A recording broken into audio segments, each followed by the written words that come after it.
일본 정부가 후쿠시마 원전 오염수를 바다에 방류하기로 결정했습니다. 후쿠시마 오염수는 인체에서 피폭을 일으킬 수 있는 삼중수소 농도가 일본 배출 기준치의 10배에 달하는 것으로 알려졌습니다.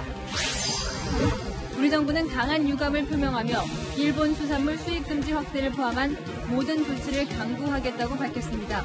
오염수 영향을 가장 먼저 받을 것으로 예상되는 제주에서는 반발이 확산되고 있습니다. 일본에서 오염수를 방류해버리면 업장이 무너지죠. 네, 그런 심정이에요. 국민의힘이 국민의당과 합당 여부에 대한 의견을 16일까지 정리하겠다고 밝혔습니다. 같은 날 국민의당 안철수 대표는 대구를 방문해 당원들의 의견을 들을 계획입니다. 2030 의원들이 선거 참패 원인으로 조국 전 장관을 지목한 것을 두고 민주당 열성 당원들의 비난이 거세지고 있습니다. 이번엔 초선 의원들이 쓰레기 성명서를 냈다고 비판했습니다. 업종별 영업시간 완화를 위해 자가검사 키트 도입을 제안한 오세훈 서울시장이 오늘 국무회의에서도 검사키트의 신속한 허가를 요청했습니다. 방역당국은 그러나 과학적으로 검증할 영역이라며 부정적인 입장을 나타냈습니다. 삼성전자가 참가한 반도체 회의에서 바이든 미국 대통령이 중국과 맞서기 위한 공격적인 투자 필요성을 강조했습니다. 반도체 주도권을 놓고 중국과의 패권 다툼을 예고했습니다.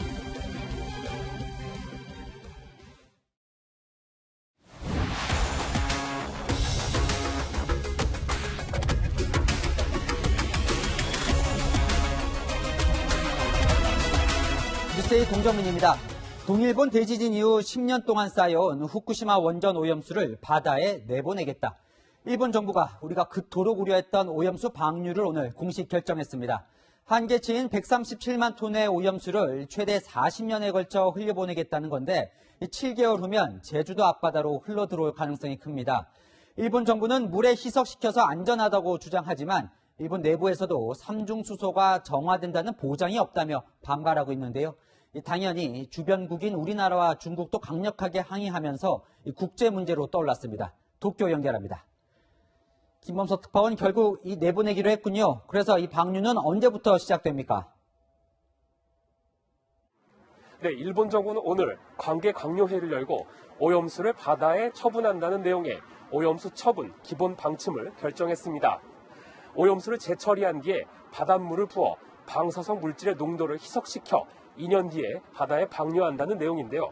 스가 일본 총리의 발언 들어보시죠. 福島第一原発の廃炉進めにあたって避けては通れない課題であります。 현재 후쿠시마 제1원전 부지에는 1061개 탱크에 오염수가 나누어 보관돼 있습니다. 그 양만 무려 125만 톤이 넘습니다. 내년 가을이면 꽉 차기 때문에 바다에 버릴 수밖에 없다는 게 일본 정부의 방침입니다. 오염수를 희석해버리면 문제가 없다고 주장하지만 트리튬, 즉 삼중수소는 정화장치로도 걸러지지 않습니다. 삼중수소 총량은 약 860조 베크렐로 매년 나눠 방출해도 방류에만 40년이 걸립니다. 도쿄올림픽 개막을 3개월 정도 남겨놓고 이제 전격 발표를 한 건데요. 일본 현지 여론은 어떻습니까? 네, 지금 제가 나와 있는 이곳 총리관저 앞에는 시민들의 항의가 연일 이어지고 있습니다. 직접 들어보시죠.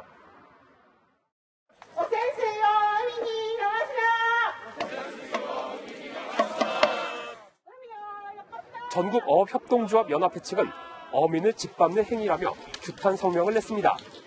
후쿠시마 주민들과 어업 종사자들은 일본 정부가 세계를 상대로 투기 행위를 한다며 강하게 비난했습니다. とんでもないデタラメばっかりでもう能なし政府でどうしようもないもうさっさとやめろと海洋水もやめるし総理もやめちまえとトリチウムが蓄積されれば薄いと言ったって実は薄くないという 어제는 후쿠시마 낙농업 종사자가 차를 몰고 관저로 돌진하다 저지당하기도 했습니다. 일본 강요의 부적절한 발언도 논란이 됐는데요. 오염수를 마셔도 괜찮다는 아소 부총리의 발언입니다. 일부 누리꾼들은 그렇다면 직접 마셔보라는 조롱을 쏟아내기도 했습니다. 지금까지 도쿄에서 전해드렸습니다. 일본은 오염수 대신 처리수라고 부르며 마셔도 안전하다고 주장하고 있습니다. 하지만 전문가들은 오염수 내에 인체 내 유전자를 손상시킬 수 있는 이 삼중수소가 기준치보다 10배 가까이 많고 희석 작업을 거쳐도 줄어들지 않는다고 우려합니다. 이 국제환경단체 그린피스는 일본 정부가 가장 처리 비용이 적게 드는 방법을 택했다고 비난했습니다. 한수아 기자입니다. 후쿠시마 제1원전 부지에 깔린 수많은 드럼통들. 매일 이 드럼통 700여 개 분량의 오염수가 발생합니다. 세슘 137, 스트론튬 등 각종 방사성 물질은 정화장치로 일부 걸러낸다 해도 트리튬이라 불리는 삼중수소는 제거되지 않습니다. 특히 이 삼중수소가 우리 몸에 들어오면 정상적인 수소를 밀어내고 헬륨으로 변하며 유전자를 손상시킬 수 있습니다. DNA라는 쇠사를 건들게 되는 거죠. 그러면 세포가 변형해가지고 그게 또 증식을 해요. 그럼 이게 나중에 백내장이다, 백혈병이다, 혈액암이다 이렇게 10년, 20년, 30년 있다가. 특히 후쿠시마 원전 오염수의 삼중수소 농도는 리터당 평균 58만 베크렐 수준. 기준치의 10배에 달합니다. 일본 정부는 희석해 배출하겠다고 하지만 사실상 눈 가리기에 불과합니다. 총량은 그대로 남아있어요. 아무리 희석을 해도 우리 바다로 유입되는 방사성 물질의 총량은 변함이 없는 거죠. 그린피스는 오염수를 땅에 저장하는 게 안전한데도 일본이 가장 저렴한 방식을 택했다고 비난했습니다. 중국 외교부도 즉각 성명을 내고 지극히 무책임한 결정이라고 목소리를 높였습니다.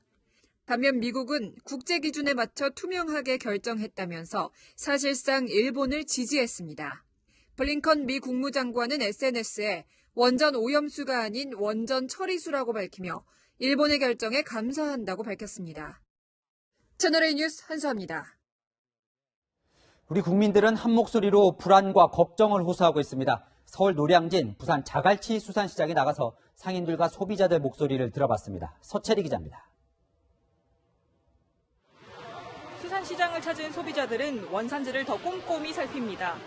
당장 방류가 시작된 건 아니지만 방사능이 오염된 수산물을 먹게 되진 않을까 벌써부터 불안합니다. 해산물 먹는 것 자체도 어딘지 모르게 찝찝했어요. 그 후쿠시마 사건 뒤로. 근데 이제 노골적으로 그것을 바다에 방류한다고 하니까 많이 꺼릴 것 같아요. 그때부터 지금까지 일본에서 오는 그거는 하나도 안 먹어봤어, 아직. 그러니까 이제 더 못 먹지, 이제. 일본 거는 뭐든 먹지 말아야 되겠다라는. 상인들은 10년 전 후쿠시마 원전 사고 때처럼 매출에 직격탄을 맞을까 걱정입니다.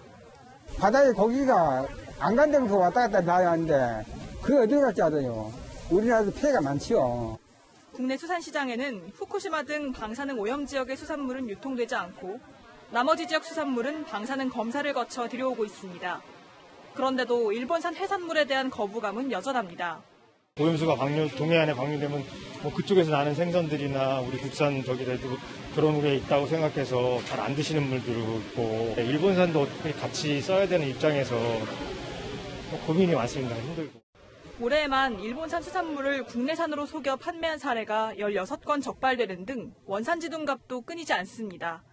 환경단체와 시민단체는 일본 대사관 근처 평화의 소녀상 앞에서 기자회견을 열고 오염수 방류는 핵테러라며 정부가 모든 수단을 강구해 방류를 막아야 한다고 목소리를 높였습니다. 채널A 뉴스 서채리입니다. 네, 오늘도 정치권은 재보궐선거 이후 새로운 구도를 만드는 일로 바빴습니다. 여야 정당뿐만 아니라 제3지대 세력도 움직이고 있습니다. 자, 야당부터 보겠습니다. 국민의힘은 3일 뒤 16일을 시한으로 설정하고 국민의당과의 합당을 압박하기 시작했습니다. 하지만 안철수 국민의당 대표는 그날 대구를 방문해서 기선을 잡는다는 계획입니다. 야권 통합 상황은 안보겸 기자가 취재했습니다. 국민의힘이 국민의당과의 합당 결정 시한을 못 박았습니다.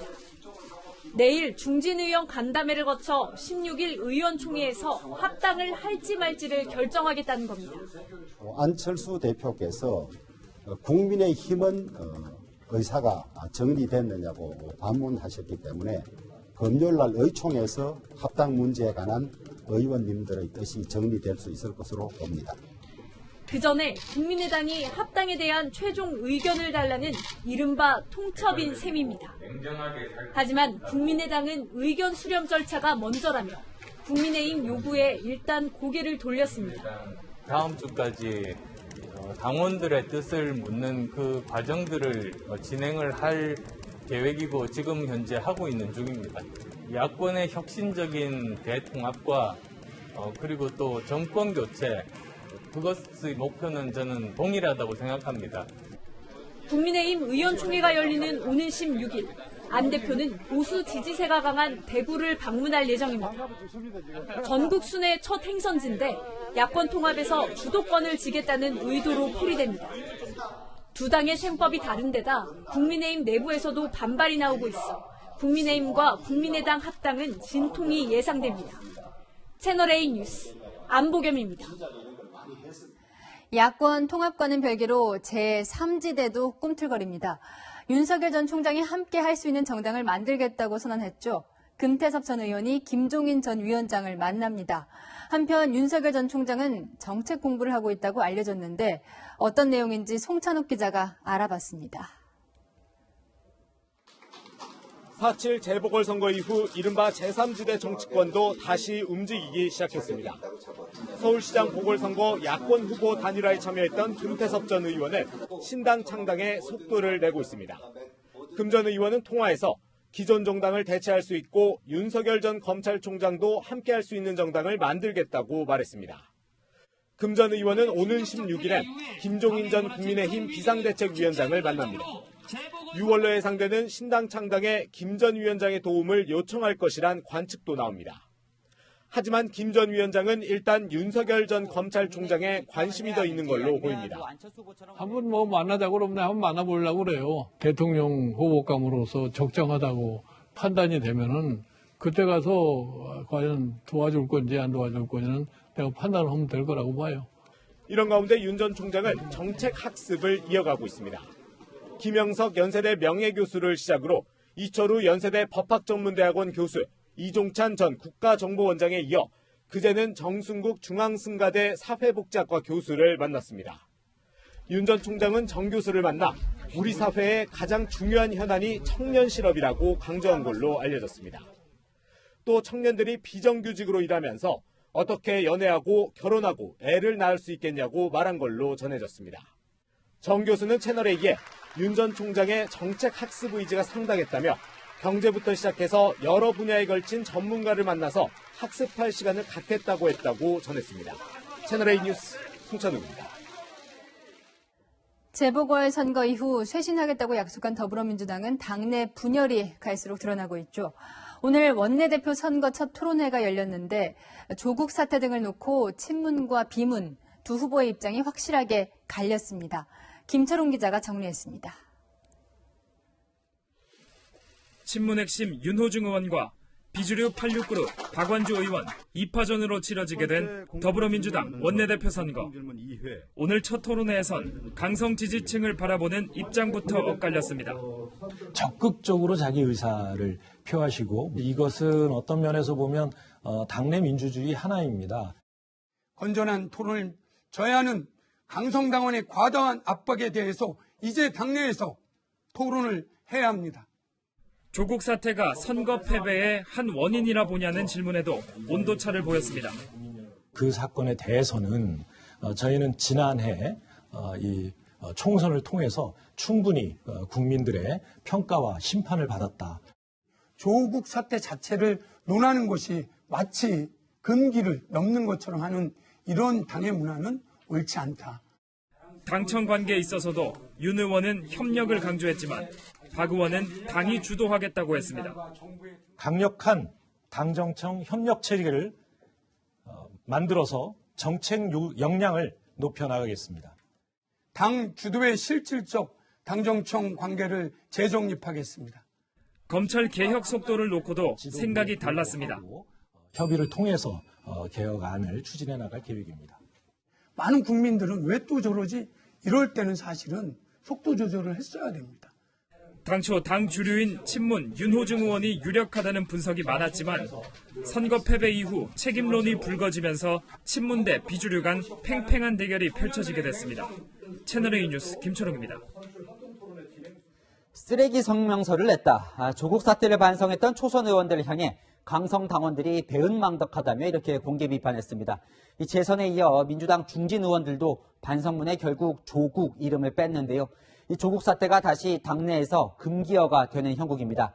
최수영 기자 보도 보시고 실제 당 분위기가 어떤지 민주당 중진 의원 연결해서 직접 들어보겠습니다. 더불어민주당 당원 게시판과 친문 커뮤니티 등에 올라온 성명서입니다. 초선 의원들을 겨냥해 선거 패배 이유를 청와대와 조국 전 장관 탓으로 돌리는 쓰레기 성명서를 내며 배은망덕한 행태를 보였다는 비판 내용이 담겨 있습니다. 이들이 국회에 입성할 수 있었던 건 오로지 문재인 정부의 후광 때문이라며 문재인 정부 마지막 날까지 전폭 협조하라는 요구도 있습니다. 지난 10일 낙선만이 갈 길이라고 공격한 데 이어 어제 2차 모임을 가진 초선 의원들을 다시 압박하고 나선 겁니다. 매달 당비를 내는 권리당원은 약 80만 명. 이들 중 일부 여성 당원들은 각종 현안이 있을 때마다 문자폭탄을 퍼붓는 등 물리력을 행사해왔습니다. 그러다 보니 민주당 의원들 가운데 일부가 이들의 눈치를 본다는 지적이 나옵니다. 어제 재선 모임에서는 당심을 따라야지 국민만 보고 가면 되냐는 말도 나온 것으로 전해졌습니다. 초선 재선 모임에 이어 오늘은 삼선 의원 약 20명이 3시간 동안 당 수습 방안을 논의했지만 조국 사태에 대한 언급은 없었다고 선을 그었습니다. 강성 지지층의 비판은 당심의 일부라고도 강조했습니다. 당을 위한 관심과 충정이라고 생각을 하고요. 조국 전 장관 사태에 대해서 의견이 나왔었는데 별도로 개별 항목은 언급하지 않았습니다. 차기 당권주자인 우원식 민주당 의원도 조국 사태와 관련해 여러 반성이 나오고 있는데 하나씩 잘라내 책임을 묻는 건 부적절하다고 말했습니다. 채널A 뉴스 최수연입니다. 자, 민주당 중진 의원이죠. 우선 이상민 의원 연결해서 이 선거 패배 이후의 당내 분위기를 직접 들어보겠습니다. 안녕하십니까? 안녕하세요. 네, 저희도 이제 여당 상황을 매일매일 전해드리고 있는데요. 자, 선거 패배 직후에는 전면 쇄신과 이제 자성의 목소리가 나왔었는데 이후에 강성 지지자들이 공격에 나서면서 멈췄다 이런 지적도 나옵니다. 여기에 대해서는 어떻게 생각하십니까? 그렇지 않습니다. 네. 초선 의원들이 모처럼 더불어민주당이 일색이었고 또 이견이 표출되기가 어려운 분위기임에도 불구하고 자신들이 소신에 찬 그런 입장을 표명을 했고 특히 당의 전면 쇄신을 또 국정 쇄신을 요구한 그 의미는 네. 매우 큰 의미가 있다라고 생각되고요. 이 소중한 불씨는 계속 당내에서 키워나가야 된다고 생각합니다. 그런데 이 초선 의원들의 그런 주장에 대해 오늘 이제 권리 당원들이 이 배은망덕하다 이렇게 이제 비판하는 성명서를 냈거든요. 야, 당 중진이시니까 이런 이 권리 당원들의 이 반응에 대해서는 어떻게 생각하십니까? 일부 강성 당원들의 그러한 행태는 매우 잘못된 것입니다. 그보다도 더 혐오적인 표현도 있고 그러는데 네. 당연히 더불어민주당은 민주정당으로서 다양한 의견이 표출되는 건 좋고 그에 따라서 논의와 논쟁이 활발하게 이루어져야 하지만 그렇다고 해서 상대방의 주장을 완전히 깡그리 무시하거나 또는 심한 욕설 또는 혐오 표현까지 쓰는 건 매우 잘못된 것이고 오히려 민주당의 한계를 드러내는 것이다. 시급히 개선돼야 될 부분이라고 생각합니다. 이 당비를 내는 이제 민주당 권리 당원이 한 80만 명 정도로 알려져 있거든요. 자, 이들 대부분이 이런 강성 네. 지지층이다 이렇게 봐야 할까요? 그렇지 않습니다. 네. 소위 문자 폭탄이라는 걸 보내는 분들은 3,000에서 한 4,000, 5,000 정도 된다고 하는데요. 네. 저도 받아봤지만 사실 전체 당원에 비하면 한 줌의 모래일 뿐이다. 네. 만약 이 강성 당원들, 지지자들이 의견이 지금 문제는 과다대표되어 있는 것이 문제이다. 그분들이 의견이 전체 민주당 당원들의 의견인 것처럼 네. 과다대표되어 있는 것은 민주당이 시급히 극복해야 될 과제라고 생각합니다. 실제로 이제 문자 폭탄을 받아보셨다고 이제 지금 말씀을 하셨는데 어떻습니까? 받으면 좀 위축이 됩니까? 어떻습니까? 처음에 받아볼 때는 정신없습니다. 뭐 심한 욕설도 하고 네. 또는 뭐 앞으로 지지를 처리하는 것뿐만 아니라 낙선운동 벌이겠다. 이러면 정치인으로서는 상당히 신경 쓰이고 네. 또 위축되는 건 틀림없는데 그것도 자주 받아보니까 맷집이 늡니다. 또 그리고 이제 저 같은 경우는 맷집도 늘고 네. 뭐 이리저리 받아보니까 나중에 중독증도 좀 있어요. 근데 보면요, 유난히 이 조국 전 장관 문제만 나오면 이제 좀 예민해지는 것 같거든요. 이 이유가 뭘지도 궁금하고, 자, 의원님 보시기에도 이 조국 전 장관 사태가 이번 선거에 영향을 미쳤다고 보는지도 궁금합니다. 저는 조국 장관 사태에 대해서는 좀 다양한 시각이 있지만 구분해야 될 건 그분이 관련된 사적인 부분하고 그분에 대한 공적인 것과 관련된 부분에 대해서 그동안 집권 세력, 네. 뭐 대통령이든 청와대든 또는 더불어민주당이 어떻게 대응했는가에 대한 국민들의 시선이 매우 중요하다고 봅니다. 네. 조국 사태를 대하는 더불어민주당이 말하자면 내로남불, 위선적 그런 태도였다라고 국민들 대다수는 판단하시는 거기 때문에 네. 초선 의원들을 비롯한 대부분의 더불어민주당의 의원들은 이에 대한 깊은 반성을 해야 된다. 그 기존의 태도 입장에 대한 근본적인 성찰이 필요하다. 이런 입장을 표명하는 것이죠. 이번에 당 지도부를 뽑는 선거를 관리하는 막중한 임무도 맡았는데, 자, 새 지도부에 책임 있는 인사, 더 직접적으로 말하면 이 친문 세력은 나오면 안 된다. 이런 의견도 있습니다. 여기에 대해서는 어떻게 생각하십니까? 뭐 당내에서 친문이다 비문이다 하면서 책임을 친문 전체가 뭐 져야 되고 또는 친문이 당내 선거에 나오면 안 된다 이렇게 되면 사실 소모적인 당내 분란만 일으키고 네. 건전한 또는 건설적인 당의 발전을 기할 수는 없다고 봅니다.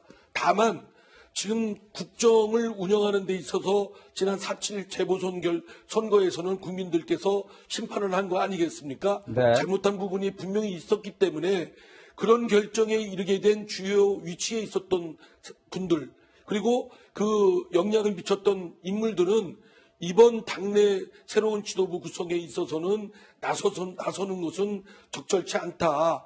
책임 정치 차원에서 책임을 지고 뒤로 비껴 있는 게 맞다라고 해서 그런 말씀을 드린 것이고요. 네. 그렇게 하는 것이 당의 국민적 지지를 얻는데 저는 도움이 된다고 생각합니다. 자, 이제 청와대는 조금 보완은 하더라도 부동산 정책의 기조는 바꿀 수 없다 이런 입장인데요.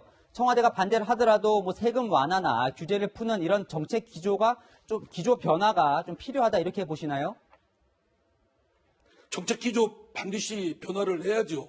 국민들께서 문재인 정부의 부동산 정책으로 인해서 부담과 또는 여러 가지 어려움을 받고 있다라고 불만들이 팽배해 있기 때문에 네. 정책적 기조 변화는 반드시 가져야 된다고 생각되고요.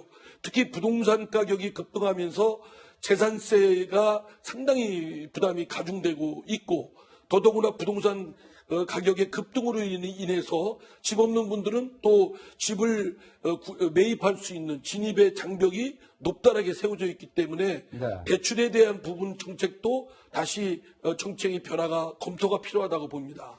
자, 이제 민심을 얻기 위해서 당이 가장 먼저 시작해야 할 일 뭐라고 생각하십니까? 민심에 터닥지 않는, 민심에 부합하지 않는 정책은 과감하게 수정을 하고 민심에 터 잡은 정책부터 먼저 해야 될 것이고 또 국정 아젠다가 검찰 개혁 등 특정 의제에만 집중되는 것은 적절치 않다고 생각됩니다. 네, 여기까지 듣겠습니다. 오늘 시간 내주셔서 감사합니다. 지금까지 민주당 이상민 의원이었습니다. 네, 감사합니다. 오세훈 서울시장이 당선 후 처음으로 국무회의에 참석해 문재인 대통령과 화상으로 만났습니다. 이 대통령에게 민심을 전달하겠다고 예고했던 오 시장, 현행 방역 체계의 변화를 요구했고 또 과도한 공시가격 인상 정책에도 문제를 제기했습니다. 이 대통령 앞에서 장관과 공방을 벌이기도 했습니다. 장원지 기자입니다. 오세훈 서울시장이 10년 만에 국무회의에 다시 참석했습니다. 의결권은 없지만 발언권을 주는 국무회의 규정에 따른 겁니다. 청와대와 정부 서울청사, 정부 세종청사를 화상으로 연결한 회의에서 유일한 야권 인사인 오 시장은 정부의 쓴소리를 쏟아냈습니다. 오 시장은 선거 과정에서 절박한 현장 목소리를 들었다며 자영업자와 소상공인의 희생에 기반한 지금의 방역 체계를 유지할 수 없다고 주장했습니다. 문재인 대통령 앞에서 장관들과 공방도 벌였습니다. 오 시장이 간이 진단 키트를 빨리 허가해달라고 요청하자 권덕철 보건복지부 장관은 해당 키트는 신속성이 장점이지만 양성자가 음성으로 나올 수 있다고 우려했습니다. 또 오 시장이 부동산 공시가격 산정에 지자체도 참여하게 해달라고 하자 홍남기 경제부총리는 한국부동산원이 1,421만 호를 전수조사해 산정한 가격이라며 공시가격을 신뢰해달라고 선을 긋기도 했습니다. 오 시장은 앞으로도 적극적으로 국무회의에 참석해 발언한다는 방침입니다. 소통의 기회라고 생각을 하고 앞으로 국무회의 때 민심을 전달하는데 최선의 노력을 다하겠다 하는 말씀도 드렸습니다. 오늘 공방을 지켜본 문 대통령은 서울시와 관계부처가 충분히 소통해 같은 입장을 갖도록 노력해달라고 했습니다. 하지만 오 시장의 공약과 현 정부 정책 기조 사이에 차이가 있는 만큼 공방은 계속될 것으로 보입니다. 채널A 뉴스 장원재입니다.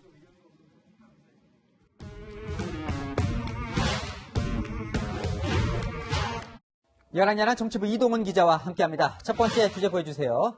자, 오세훈 서울시장이 참석한 10년 만에 네 글자 뭔지 알 것 같은데요? 네, 국무회의입니다. 네, 그러고 보니까 이제 오 시장이 이 국무회의에 참석한 게 처음이 아니군요. 네, 10년 전 서울시장 재임 시절에도 국무회의에 들어갔습니다.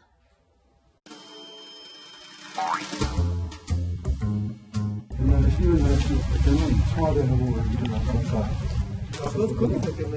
예. 청와대 안에서. 그러니까 일하시기에도 진짜 국민 참석률이 70% 되거든요. 저는 범생이라 맨날 와서 네, 재밌는 장면이 여러 있었네요. 자, 문재인 정부가 출범하고 이 국무회의에 야당 인사가 참여한 건 오늘이 처음이죠. 네, 서울시장은 의결권이 있는 국무위원은 아니지만 배석자 신분으로 참석할 수 있는데요. 고 박원순 전 서울시장은 최순실 국정농단이 불거지자 국무회의에 참석해 국무위원들 다 사퇴하라며 자리를 박차고 나온 적도 있습니다. 문재인 대통령 되신 다음에는 제가 그래도 이 어깨에 힘을 좀 주고요. 저도 발언을 많이 합니다. 그전에는 상당히 적대적 분위기에서 장관, 부총리, 심지어는 대통령까지 나서가지고 저를 공박하더라고요. 자, 오 시장 공약과 문재인 정부 이 정책에도 간극이 꽤 크잖아요. 그렇습니다. 오늘 민주당 출신 정순균 강남구청장은 오 시장의 부동산 규제 완화 방침은 일단 옳은 방향이라고 말했는데요. 이준석 전 미래통합당 최고위원은 강남구청장이 대통령 부동산 정책을 들이받으면 레임덕이라고 주장했습니다. 네, 다음 주제 보겠습니다. 네. 자, 2030을 되찾아라. 무슨 내용일까요? 네, 민주당 2030 초선 의원 5명이 조국 사태 반성문을 썼다가 강성 지지자들의 공격을 받고 있는데요. 민주당 의원들 사이에서도 굳이 조국 전 장관을 들먹일 필요가 있냐는 기류가 흐르자 류호정 정의당 의원이 한마디 했습니다. 대통령을 지키기 위해 검찰개혁의 대의를 사수하기 위해 꼰대질을 계속한다면 청년 세대의 완전한 외면을 경험하게 될 것입니다. 꼰대질이라는 표현을 썼군요. 네. 자, 어쨌건 이래서는 이제 2030 지지를 되찾을 수 없다 이런 경고군요. 네, 민주당 청년 의원도 나섰는데요. 조국 사태 반성문을 쓴 이소영 의원은 오늘도 소신 발언을 했습니다. 우리가 여전히 보던 것만 보고 듣던 것만 듣고 말하던 것만 말한다면 우리 민주당에게 미래가 없을지도 모릅니다. 남 탓하지 말고 자성합시다. 네, 그런데 논란을 또 만든 민주당 의원도 있습니다. 누굴까요? 네, 김남국 의원인데요. 어제 20대 남성들이 많이 찾는 A사이트와 소통하겠다고 선언하면서 친문 성향 커뮤니티에 이 A사이트에 가입해달라는 글을 올렸습니다. 참고로 A사이트에는 문 대통령과 민주당의 비판적인 글이 다수 올라와 있습니다. 자, 이 다른 진영과도 소통하겠다 좋은 의도일 수도 있지만 오히려 이 지지층이 이 사이트를 공격할 수도 있겠는데요. 네, 안 그래도 A사이트는 정치인이 소통을 명목으로 타 사이트에 좌표 찍는 행위는 정상적이지 않다고 비판했습니다. 김남국 의원은 괜한 오해를 일으킨 것 같다며 사과했는데요. 2030 지지를 되찾으려면 우왕좌왕하지 말고 이들을 위한 입법을 내놓는 게 국회의원이 할 일이라는 생각이 듭니다. 민심의 정확한 좌표를 파악하는 데도 민주당이 어려움을 겪는 것 같습니다. 지금까지 여랑야랑이었습니다. 네, 다음 뉴스입니다. 코로나 검사를 위한 자가 진단키트를 도입하라는 요구가 최근 이어졌죠. 아직까지 국내에서 허가가 나지는 않았지만 임상 중인 제품이 있는데 과연 일반 국민들이 사용할 수 있을지 김단비 기자가 취재했습니다. 작은 상자 안에서 멸균된 면봉을 꺼냅니다. 면봉으로 코 안쪽을 훑어낸 뒤 시약이 담긴 튜브 안에 넣습니다. 시약에 검체가 녹아들도록 10번쯤 저어주고 나면 시약을 진단 장비에 떨어뜨립니다. 10분 정도가 지난 뒤 한 줄이 나타나면 음성, 두 줄이면 양성입니다. 이 상자 안에는 검체를 채취하는 면봉, 그리고 진단 시약, 그리고 양성 유무를 확인할 수 있는 검사제까지 다 들어있어 일반인도 간편하게 검사를 마칠 수 있습니다. 의료진이 비인두까지 깊숙이 면봉을 넣어야 했던 기존 검사와 달리 콧구멍에서 검체를 채취하는 방식입니다. 정부는 향후 허가를 전제로 이런 자가 검사 키트를 약국에서 구입해 간편하게 검사할 수 있게 할 방침입니다. 정확도가 떨어진다는 한계는 분명하지만 누구나 쉽게 검사해 볼 수 있다면 숨은 감염자를 찾을 확률도 높아질 수 있기 때문입니다. RT-PCR을 2주에 한 번 한다면 이것은 일주일에 3번씩 하면은 환자를 찾는 능력은 비슷해진다 이렇게 보는 거예요. 스크리닝용이고. 방역당국은 오세훈 서울시장이 제안한 자가검사를 전제로 한 방역 완화에는 부정적 입장을 밝혔습니다. 자가검사 키트를 활용을 전제로 해서 유흥업소라든가 이런 다중이용시설의 방역조치를 완화하는 것은 현재로서는 좀 판단하기 어려운 상황으로 보입니다. 다만 서울시가 추진하는 시범 사업에 대해서는 적극적으로 검토하겠다며 협의 가능성을 열어뒀습니다. 채널A 뉴스 김단비입니다. 세계 최초로 백신 접종을 시작한 영국은 집단 면역에 도달한 것으로 보입니다. 우리로서는 참 부러운 소식인데 일상이 어떻게 바뀌고 있는지 김윤수 기자가 보여드립니다. 마스크도 없이 운동 중인 사람들.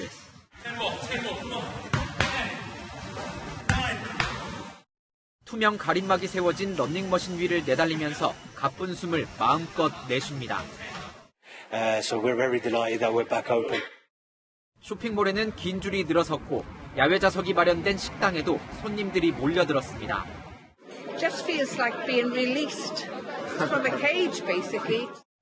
영국이 12일부터 봉쇄령을 풀고 체육관과 술집, 놀이공원, 미용실 등의 영업을 재개했습니다. 오랜만에 머리 손질을 하는 손님. 혹시나 하는 마음에 미용사는 고글까지 쓰고 손님도 마스크를 착용했지만 불편하기보단 미용실에 온 것 자체가 기쁩니다. I'm just so happy to be here, finally. 부스스한 헤어스타일의 대명사인 보리스 존슨 영국 총리도 머리를 다듬었습니다. 영국의 코로나19 사망자와 확진자는 올해 1월 고점과 비교할 때 각각 99%, 97% 이상 급감했습니다. 강력한 봉쇄 조치와 함께 백신이 큰 역할을 했습니다. 영국은 지난해 12월 첫 백신 접종 이후 지금까지 전체 인구의 절반가량이 최소 한 차례 이상 백신을 맞았습니다. 영국 유니버시티 칼리지 런던 연구진은 면역력을 지닌 국민의 비율이 73.4%라며 12일자로 집단 면역에 도달했다고 밝혔습니다. 백신을 맞고 항체가 생겼거나 코로나19에 감염됐다 나은 사람까지 포함하면 국민 4분의 3이 항체를 가졌다는 겁니다. 영국 정부는 오는 7월까지 모든 성인을 대상으로 1차 백신 접종을 끝낼 계획입니다. 채널A 뉴스 김윤수입니다. 지난 주말 경기 남양주 주상복합 건물에서 큰 불이 났던 사건의 화재 감식이 계속되고 있습니다. 소방당국은 천장 위에 있는 반자라는 공간에 주목하고 있습니다. 이솔 기자가 설명해드립니다. 남성이 상가 밖으로 급하게 빠져나갑니다. CCTV 화면이 뿌옇게 흐려질 정도로 연기가 차오르더니 상가 앞쪽으로 불길이 번지기 시작합니다. 소방당국은 천장 위에 비어있지만 평소 육안으로는 볼 수 없는 공간인 반자를 통해 불이 빠르게 번진 것으로 추정하고 있습니다. 식당 주방에서 시작된 불이 연기를 밖으로 배출하는 배연 설비를 타고 천장으로 올라갔고 반자를 통해 다른 상가와 주차장으로 번진 겁니다. 불이 났을 때 스프링클러가 작동했지만 반자 아래 설치돼 있다 보니 제 역할을 할 수 없었습니다. 특히 반자 안에 있는 단열재가 불을 더 키웠다는 지적도 나옵니다. 이제 그쪽으로 연소가 확대됐다고 추측을 하는데 이제 그 사이에 공간에 이제 많은 가연 물질이 있었다는 거죠. 보이지 않는 가연 물질들이. 현행법상 스프링클러가 설치돼 있으면 불가연성 소재, 즉 불에 타지 않는 마감재를 반드시 쓸 필요가 없습니다. 그런데 정작 가연성 물질로 채워진 반자에는 스프링클러가 없는 겁니다. 지난 2018년 9명의 목숨을 앗아간 남동공단 화재 역시 반자에서 불이 시작됐습니다. 소방 전문가들은 반자를 화재 사각지대로 꼽습니다. 스프링클러나 이런 소화 설비에 의한 소화도 안 되고 거기에 설치되는 단열재 연소 확대가 빠르고 그럼에도 이제 거기에 대한 전혀 규제도 안 이루어졌던 부분도 있고. 이번 기회에 반자 내부의 화재를 예방할 수 있는 안전 규제를 손봐야 한다는 지적이 나옵니다. 채널A 뉴스 이솔입니다. 젖먹이가 뇌출혈 증상으로 의식불명 상태에 빠졌습니다. 형편이 어려워서 모텔에서 생활했다는데 경찰이 아빠를 상대로 학대 여부를 조사 중입니다. 조현진 기자가 보도합니다. 모텔 앞에 도착한 구급차. 잠시 뒤 구급대원들이 아기를 안고 나옵니다. 이 모텔에서 생후 2달 된 여자 아기가 심정지 상태로 발견된 건 오늘 0시 3분쯤. 당시 딸이 숨을 쉬지 않는다며 20대 아빠가 신고했습니다. 발견 당시 아기의 팔과 다리는 파랗게 변해 있었습니다. 호흡이랑 의식이 없었어요. 멍일 수도 있고 아니면 청색증일 수도 있고 피가 밑으로 가라앉아서 그렇게 나타날 수도 있거든요. 병원으로 이송된 아기는 뇌출혈 증상으로 중환자실에서 치료를 받고 있지만 아직 의식을 찾지 못하고 있습니다. 경찰은 아빠가 아이를 학대한 것으로 보고 긴급 체포했습니다. 아빠와 엄마, 아기와 1살 터울 오빠 등 일가족은 지난해 10월 인천시 남동구 한 빌라에 전입신고했지만 가정 형편 문제로 지난달부터 모텔로 옮겨 지내왔습니다. 일주일 전 엄마가 사기 혐의로 체포돼 구속된 이후 아빠 혼자 아이들을 돌봤던 것으로 드러났습니다. 내가 지 엄마 목숨 한다니까 얼마나 짜증나고 막 잠을 안 자고 내가 막 짜증내고 병원에서 자고 잘 않고 잠지도 않고. 엄마가 체포된 다음날 남동구청은 아빠에게 자녀들의 보육시설 입소를 권유했고 오늘은 입소를 위한 건강검진이 예정된 날이었습니다. 아빠는 경찰 조사에서 딸아이를 들고 있다 실수로 벽에 부딪혔다며 학대 혐의를 부인하고 있습니다. 경찰은 아빠를 상대로 학대 여부를 조사하는 한편 1살 터울 오빠를 아동보호시설로 보내 보호하고 있습니다. 채널A 뉴스 조현진입니다. 바이든 미국 대통령이 삼성전자를 포함한 글로벌 기업들과 화상회의를 열었습니다. 공격적인 반도체 투자를 강조했는데요. 중국과의 반도체 전쟁을 대놓고 예고한 겁니다. 워싱턴 유승진 특파원입니다. 바이든 대통령이 화상으로 열린 반도체 회의에서 갑자기 반도체 재료인 웨이퍼 하나를 집어듭니다. It's all infrastructure. This is infrastructure. 반도체 공급 부족으로 미국의 자동차 공장들이 멈춰서고 일자리 문제로 확산되자 회의에 참석한 19개 글로벌 기업의 투자의 필요성을 강조했습니다. 미국이 반도체 공급을 주도하면서 기술 패권 경쟁에서 중국을 견제하겠다는 의도도 숨기지 않았습니다. China and the rest of the world is not waiting, and there's no reason why Americans should wait. We're investing aggressively in areas like semiconductors and batteries. 미국은 반도체를 사실상 국가 안보 문제로 다루고 있습니다. 이달 초 한미일 안보실장 회의에서 논의한 데 이어 이번 회의도 제이크 설리번 백악관 국가안보보좌관이 맡았습니다. 1990년 글로벌 시장에서 37%에 달했던 미국의 반도체 생산 비중은 12%로 줄었습니다. 반도체 생산량을 대폭 늘리겠다는 목표를 세운 바이든 행정부가 화상으로 불러 모은 기업들 가운데 삼성전자도 포함됐습니다. 미국 내 170억 달러 규모 반도체 공장 추가 증설을 검토 중인 삼성전자는 반도체 매출의 30%를 차지하는 중국 시장 전략에도 부담이 커졌습니다. 안보는 미국, 경제는 중국에 기대는 상황이라던 우리 정부는 반도체 패권 경쟁으로 경제 분야 역시 선택의 기로에 놓였습니다. 워싱턴에서 채널A 뉴스 유승진입니다. 미국에서 경찰의 과잉 진압으로 20대 흑인 남성이 숨졌습니다. 백인 경찰의 과잉 진압으로 조지 플로이드가 사망한 바로 그 지역입니다. 권갑구 기자입니다. 흰색 승용차로 다가가는 경찰들. 흑인 운전자를 내리게 한 뒤 수갑을 채우려는 순간 이 남성 경찰 손을 뿌리치고 도주하려는 듯 차 안으로 들어갑니다. 당황한 경찰은 전기 충격기를 꺼내라고 외칩니다. 그러나 경찰이 쏜 건 진짜 권총이었습니다. 총을 맞고도 도주하던 운전자는 마주오던 차와 충돌해 그 자리에서 숨졌습니다. 사망자는 흑인 남성 던트라이트로 한 아이의 아빠였습니다. He was only 20 years old and he didn't deserve to be shot and killed like this. 총을 쏜 건 26년 경력의 베테랑, 백인 경찰이었습니다. 경찰은 라이트의 자동차 등록이 만료돼 체포하려 했다면서도 실수를 인정했습니다. This appears to me, from what I viewed and the officer's reaction and distress immediately after, that this was an accidental discharge.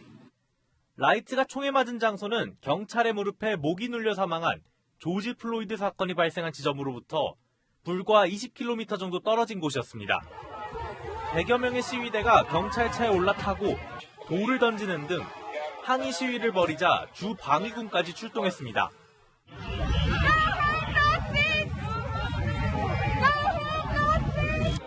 캘리포니아에선 백인 목숨도 소중하다는 시위가 열려 이를 반대하는 사람들과 충돌했습니다.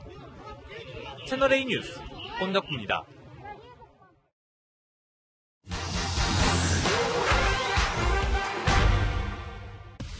택배 차량의 지상 출입을 놓고 논란이 있었던 서울 강동구의 아파트. 어제 저녁 폭발물이 설치됐다는 신고가 들어왔습니다.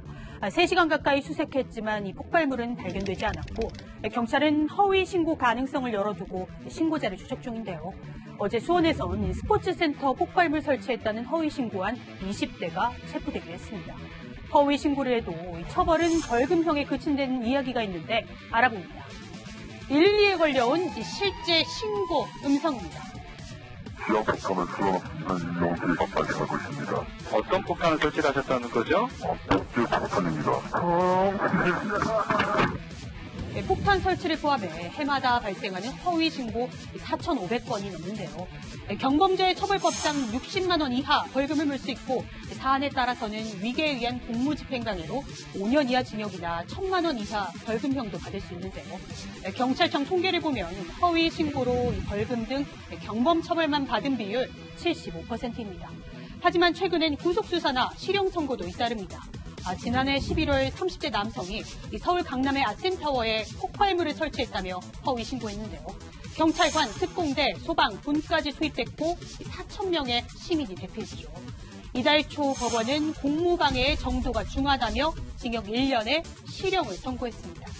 배상 책임을 물 수도 있습니다. 경찰관들의 인건비, 위자료 등을 계산하여 민사로 청구한 사례가 있습니다. 형사처벌과 별도로 민사상 손해배상 책임을 지는 경우가 점차 늘어나는 추세입니다. 스크린 경마장에 폭발물을 설치했다는 허위 신고를 한 40대.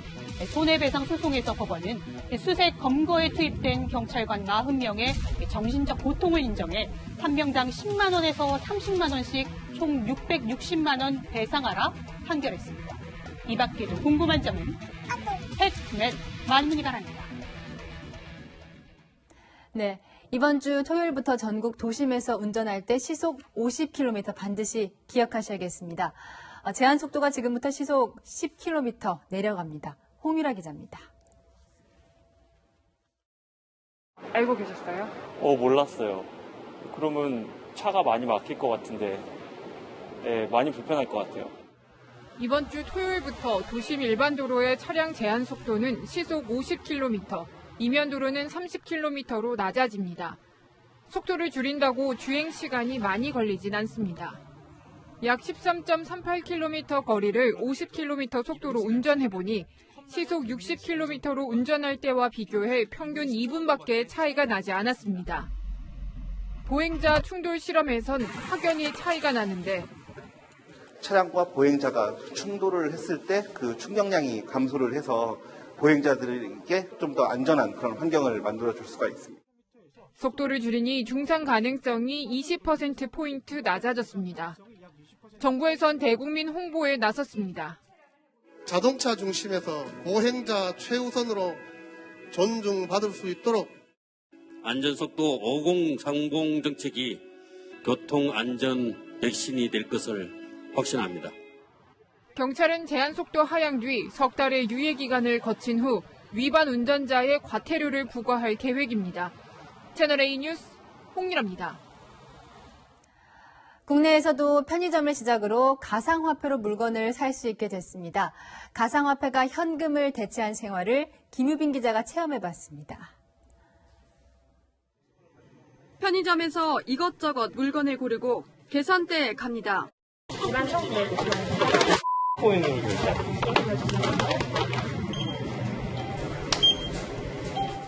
바코드에 휴대전화를 갖다 댑니다. 현금이나 신용카드가 아닌 가상화폐로 결제한 겁니다. 국내 한 결제업체는 최근 일부 편의점에서 가상화폐 결제 서비스를 시작했습니다. 이달 말부터는 영화관에서도 사용할 수 있습니다. 제가 이 목사탕을 산다고 가정해보겠습니다. 바코드를 찍으면요. 1,000원이라는 가격이 나오는데요. 이 앱에서 코인의 바코드를 찍으면 현재 이 시점 코인의 시세 기준으로 1,000원이라는 가격만큼이 차감되는 원리입니다. 테슬라, 스타벅스 등 미국 기업들이 지난달부터 비트코인 등 가상화폐 결제를 허용한 데 이어 국내에서도 가상화폐로 결제하는 길이 열린 겁니다. 투자를 하시면서 재미있게 결제를 하시면은 더 많은 결제권이 일어날 수 있을 거라고 생각을 합니다. 카카오, 넥슨 등 국내 기업들도 가상화폐를 만들거나 거래소를 인수하며 이 시장에 뛰어들고 있습니다. 다만 하루에도 가격이 들쭉날쭉한 가상화폐의 변동성 문제는 결제 수단으로 자리 잡기에 앞서 해결해야 할 과제로 지적됩니다. 너무 가치 변동이 왔다 갔다 하는 것들이 시장에서 좀 혼란될 수가 있죠. 장치를 만들어야죠. 그것을 좀 완충할 수 있는. 채널A 뉴스 김유빈입니다.